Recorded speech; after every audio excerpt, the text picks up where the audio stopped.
An OC Transpo driver who was fired after missing over 1,200 days of work over a 10-year period had a federal court agree that the City of Ottawa discriminated against him in his dismissal. The Canadian Human Rights Tribunal ruling that was upheld says the city failed to distinguish the driver's disability-related absences from his other absences in his termination letter. Employment lawyer Alex Lucifero joins us now to talk more about the implications of this. So, Alex, let's start with the employer's responsibilities when it comes to an employee's disability and medical condition. What are they? Lay them out for us.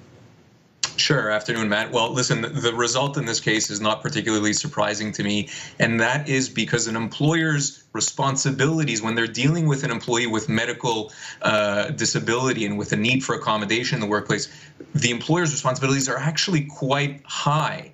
They have the burden to accommodate that employee to what's called the point of undue hardship. That is the language that the law uses.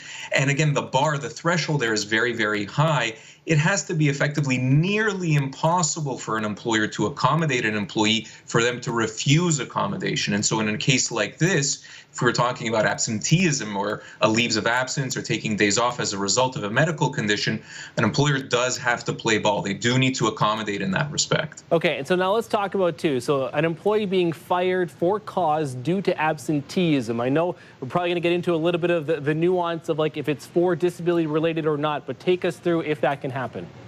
Yeah, that's absolutely right. You're on the right track, Matt. So when it's related to a medical issue, and again, this could be a mental health issue or a physical impairment, again, an employer does have to respect an employee's requirement to take time off of work. The employee, for their part, Matt, needs to provide a doctor's note, ideally.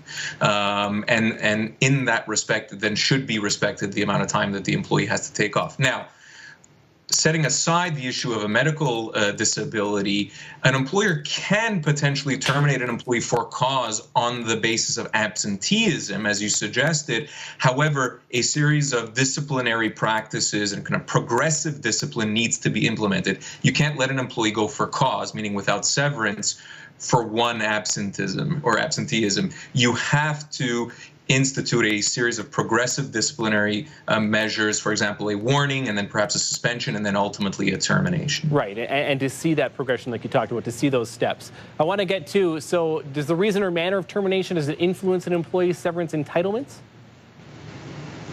Well, in a case like this, it absolutely will. So when an employee is terminated, of course, we all know that an employee is going to be owed severance. That severance is going to be based on their age, position, and years of service.